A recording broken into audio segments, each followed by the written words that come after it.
Quer comprar camisa de time com desconto? Cupom EDNAFUT na FUT Fanatics. Você encontra tênis, roupa casual, acessório pro seu treino e muito mais. Link na descrição do vídeo e no primeiro comentário fixado também.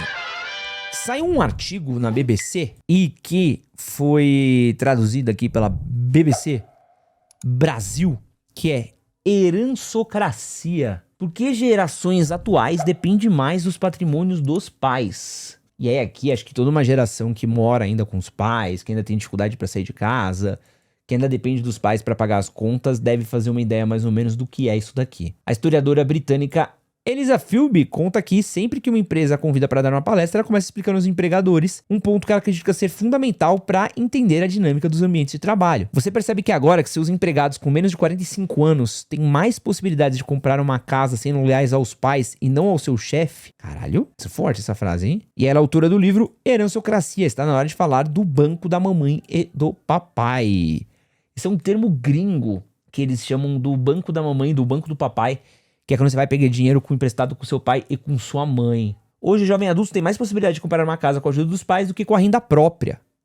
Isso aqui é realzaço, assim. Conheço muita gente de classe média alta, que comprou o primeiro imóvel com a ajuda dos pais. Os pais fizeram a entrada para eles, os pais venderam, sei lá, um carro, uma moto, 5 cabeças de boi e ajudou o filho a comprar a casa depois. Então, assim, tem muita gente que acaba precisando dos pais pra isso. Quem tem a condição de ter pai, né? E quem tem pai também, né? Porque a gente sabe que o Brasil é um país sem pais, onde tá tudo bem você fazer um filho e abandonar, né? Porque a mãe vai criar. Então, a gente joga responsabilidade pra cima da mulher e muitos caras sequer, né?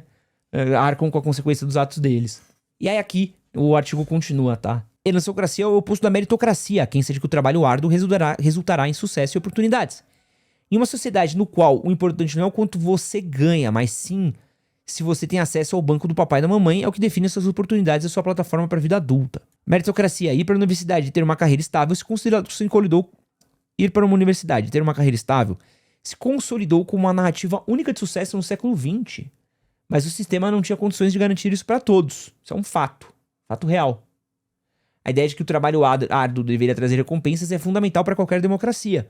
O problema é que construímos um sistema onde 50% das pessoas não tinham uma forma alternativa clara rumo a uma vida segura. Aqui, ó, o Felipe fez um comentário. Simples, porque um apartamento de 38 metros quadrados está custando 350 mil. Aí, para regular, fica 1 a 3% do valor da renda da venda do imóvel, IPTU a 1 a 2% e manutenção caro pra cacete. Exatamente. Exatamente. Banco da mamãe e do papai. Depois da crise financeira de 2008, isso aqui é muito dos gringos, tá? Grandes feitos da vida adulta começaram a ficar inatingíveis sem a ajuda da família, como moradia, educação e assistência financeira. Da visão do historiador, o trabalho, mesmo que bem remunerado, não consegue garantir sozinho acesso aos pilares básicos da vida adulta. Para Philby, isso cria uma fase de desilusão semelhante à dos anos 70 que levaram a sociedade a repensar o contrato social. Não se trata apenas de Nepo Babies, trata-se de como as oportunidades são distribuídas nos sistemas. Pô, meio chat GPT isso daqui, tá? Então, assim, isso daqui, de novo, né, é uma parada que ela é muito focada ainda numa geração de americanos e europeus. Sempre que eu falo aqui que Estados Unidos e Europa estão passando por uma crise, a galera finge que não, fala que não, é um absurdo, tal. E assim, crise, tá? Ela não é necessariamente o fim do mundo. Mas crise tinha algo de um jeito e agora está de outro jeito. Então assim, comparado com o que era a economia norte-americana, as coisas por lá, e como está hoje em dia, não está tão bom quanto já foi. A coisa mudou bastante. Então assim, tem uma mudança muito grande, muita gente fala sobre isso nos Estados Unidos, sobre inflação, sobre preço do imóvel, sim, e lá fora, tá? E aqui a gente já vive um pouco disso, né? Só que aqui o nosso fenômeno é um pouco diferente, né? A gente começa a ter casas que elas são diferentes, né? A geração canguru, que mora com os próprios pais. A gente tem uma geração que ela fica completamente necessária que mais de uma pessoa more junto para conseguir pagar as contas. Então você tem pai, mãe, filho ajudando nas contas da casa, conta de água, conta de luz, conta do aluguel. Então, assim, você tem várias pessoas que elas ficam juntas justamente para isso, né? Todo mundo tem o carro da família, né? Tem as pessoas compartilham coisas, irmãos compartilham carro, porque é uma coisa que eles não têm mais acesso a isso, né? Então, a gente tá ficando cada vez mais... Nosso poder aquisitivo dessa geração, ele tá diminuindo, não tá tendo essa transferência de poder.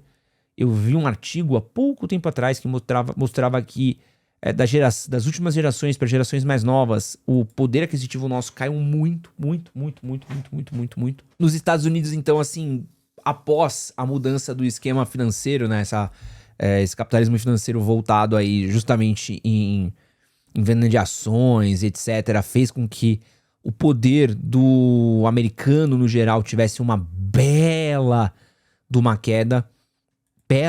O poder aquisitivo do americano hoje, em comparação com a década de 70, é muito menor. É muito menor. Então a gente tá vendo umas gerações mais novas vindo com pouca capacidade. A gente teve aqui a crise pós-Dilma, né, que não para de vir, assim. Então você tem esse sentimento de desesperança que existe do jovem e tende a crescer, né, com a especulação, com o mercado imobiliário predatório que a gente tem visto agir e tudo mais, o salário mínimo que vai perdendo sua força, o preço das coisas subindo.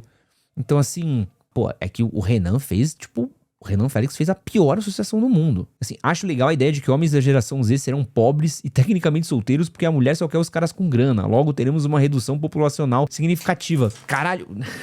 Pô, é formado na escola Rainha dos Santos, pô. Formado em Redcast de sociologia, porra. Não, o Renan, a gente tá tendo uma redução da natalidade das pessoas. Isso daí, você não é um gênio, tá? Isso daí é uma coisa que a gente já tem visto. Isso daí é uma coisa que já é estudada, já é números de anos. A gente tem uma queda de redução de natalidade, que a gente deve estar agora em 1,8, se eu não me engano, ou para 1,6 filhos por casal. A média saudável pra gente deveria ser 2,1, mas o que acontece é que a gente tá tendo uma queda na redução de natalidade, e essa queda na redução de natalidade, ela existe justamente por uma queda financeira, né? Então, se você tem ali pais que eles trabalham em escalas que são muito ostensivas, ele não consegue ficar em casa para cuidar da família, quando você não tem espaços para o cara criar o filho dele, quando o cara não tem dinheiro, não tem acesso. A gente teve uma revolução aí importante pra gente falar também, que foram as revoluções sexuais dos anos que vieram ali depois dos anos 60, né? Chegada da pílula, controle de natalidade, a entrada da mulher no mercado de trabalho. Hoje, ó, houve justamente aqui, ó, o que a gente tá falando. A gente acabou de falar que uma família hoje, ela não consegue existir sem o marido e a mulher trabalhando juntos, tá? Não consegue existir. Pensa uma casa hoje. É difícil você sustentar ela sem um marido e uma mulher trabalhando juntos. Beleza? Beleza. E aí o que acontece? Com essa queda, com essa necessidade que tem tanto do homem como da mulher pra trabalhar, como é que essa mulher vai ter filhos? A mulher, ela não consegue ter filhos porque ela vai ter... aqui, ó. É que em país asiático a gente já tá em números mais baixos, mas aqui, ó. A gente tá... Isso aqui é 2023, tava em 1,6. A gente já chegou a ter em 1965 4,9, né? 5 filhos pra cada um habitante. E aqui, ó, 2,6 em 1994. Ó, você vê que começa a ter uma queda bem significativa aqui, ó. A partir dos anos 70, 80. Ó, puta, você vai ver que a década de 80 vai de 4,4 e termina quase em 2,9, caiu um ponto. E quando vai chegar em 9,9, caiu mais um ponto, né? Então, assim, como é que... Eu trabalho na CLT, mas minha esposa se vira costurando no ateliê e me ajuda bastante. Então, assim, como é que uma mulher vai resolver ter filhos, sendo que ela sabe que ela não vai conseguir trabalhar? Então, ela acaba não tendo filho. Não é porque... o nosso aluno favorito aí do Redcast falou: as mulheres não vão mais ter filhos porque elas serem só os homens ricos. Isso é o sociologia freestyle, né? Não, é porque a mulher também tá inserida no mercado de trabalho, ela também tá trabalhando, ela também tá ajudando naquela casa e ela não engravida, porque se ela sabe que se ela engravidar é uma força de poder a menos pra aquela casa. Convido vocês a conversar com um casal de classe média. Ó, na década da hiperinflação dos anos 80, a gente tava fazendo mais filho do que hoje. Vocês estão entendendo isso? Que em 90... A gente tava metendo um boneco pra cacete aqui. Mas enfim, não era sobre isso que a gente tá falando, né? Então assim, a gente tem um sentimento nosso aqui de nosso poder aquisitivo tão baixo, nosso sentimento de desesperança e tudo mais. E o pai acaba sendo uma fonte disso, né? Então os filhos morando junto com o pai, o filho dividindo conta com o pai, o filho precisando da ajuda do pai pras coisas. E isso daí vai virando uma bolha, né? Então você vai ter famílias, aquele núcleo familiar do papai, mamãe, vovô, vovó, titio, titia... morando tudo junto, vai se tornar cada vez mais comum. Um fenômeno que eu vejo aqui em São Paulo, que a gente conversou até com o Raul Sena sobre isso, é que a gente tem visto muito curtiço, que é uma coisa que não existia, antes. E até mesmo questão de estudo, né? A gente transformou a vida acadêmica, a carreira acadêmica. Eu nem tô falando mal do Raul dos Santos, não. O Raul dos Santos tem umas coisas que eu acho que às vezes faz sentido, às vezes são meio doideira, mas acho que ele é um cara muito inteligente no que ele faz, assim. O cara ganha muita grana, muito bem sucedido na área dele. Não vem me arranjar treta com o Raul dos Santos, não, tá? Que eu ainda tô tentando marcar meu cafezinho com ele ali. Mas ele cobra caro um cafezinho. E aí, pensa assim, em quesito de academia, no sentido de estudo. Um cara que vai estudar hoje, vai terminar o colégio, aí vai fazer uma faculdade, aí vai fazer uma pós-graduação, aí vai continuar estudando um curso. Esse cara passa 6 a 7 anos estudando pra entrar no mercado de trabalho. Que, ó, só sobra algo em casa porque eu tenho 2 trampos. Mano, que hora você vai fazer um filho? Que hora você vai cuidar de um boneco? Então, assim, tá uma doideira muito louca, assim. Essa coisa do poder econômico vai fazendo com que a gente vai dependendo da nossa família, né? Vai ficando cada vez mais codependente com ela. Então, assim, é muita coisa misturada, né? Eu tenho muitos amigos que foram ter filhos agora, com 35, 40.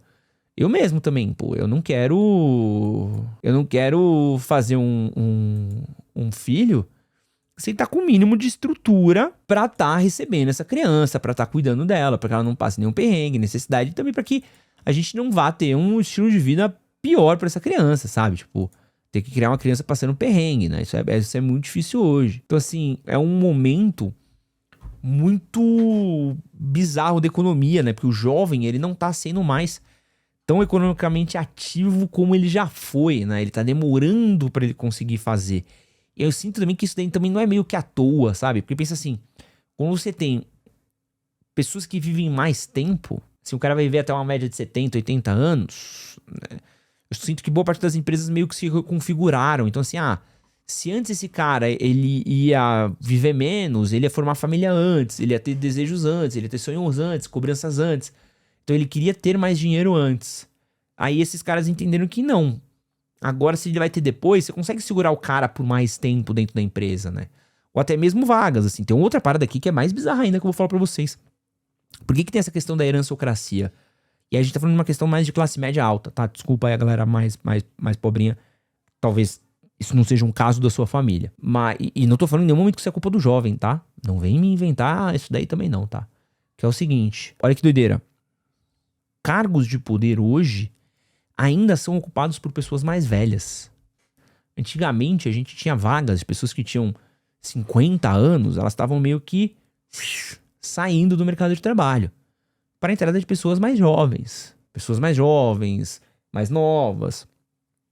Agora você tem executivos, pessoas mais velhas com 50, 60 anos, plenamente ativas nos seus cargos, e essa grana que entraria antes não entrou pro jovem. E aí, meu parceiro, fudeu, porque assim, a sua possibilidade que era de você conseguir, pô, eu vou ali crescer, eu vou ali ganhar uma grana, você não conseguiu, porque simplesmente o cara mais velho tá no seu lugar e você olha e fala assim, eu não vou conseguir ocupar uma vaga porque a porra do velho tá ali, né, tá vivo e a porra do velho assim, gente, não tem muito o que fazer. E não estão sendo criadas novas vagas e a coisa não consegue... As pessoas não conseguem ter um lugar para ocupar e o mercado não tá criando mais vagas, o mercado não tá criando mais oportunidades para essas pessoas. Então você tem um mercado que ele fica fechado. Aí o novo fala assim, eu preciso esperar esse cara desocupar a vaga dele. Antes desocupava rápido, agora o cara vai viver até os 70 anos. Então assim, o cargo de diretor, de CEO, de não sei o que, tá com um cara mais velho. E aí o que eu faço? Eu espero. E aí no mercado de trabalho que não tem mais oportunidade, que não cresce mais. Então assim... É uma coisa que o Ryan dos Santos aqui, ó, que vocês vão... Pra não vem me inventar treta, tá? Já tô cansado de... Eu faço um comentário no podcast e a galera já fica brava comigo. Então assim, ó, não vem inventar treta comigo pra outras pessoas não, tá? O Ryan falou uma parada muito forte. O futuro de muita gente vai ser um trabalho braçal. Muita gente vai ser um trabalho técnico. Porque as vagas com diploma estão ficando cada vez mais restritas, mais difíceis, mercados cada vez mais disputados. E, mano, as estruturas que a gente tá tendo agora não tem dado mais uma projeção de esperança. Então, assim, é difícil você cravar pra onde vai, é difícil fazer um exercício de futurologia, porque as coisas estão muito doidas, o bagulho tá louco, Mas a gente não tá num momento muito bom, não, tá? A gente tá num momento muito bom, não. Então, assim, vai tá complicado. E aí a estrutura da família brasileira agora tá cada vez mais dependendo de um esforço coletivo e geral. Isso que você acabou de assistir é um corte das lives do Edson Castro, que acontecem todas as terças e quintas às 10 da manhã e domingos às 9 horas da noite. Não esquece de curtir, compartilhar, se inscrever e é nóis. Valeu.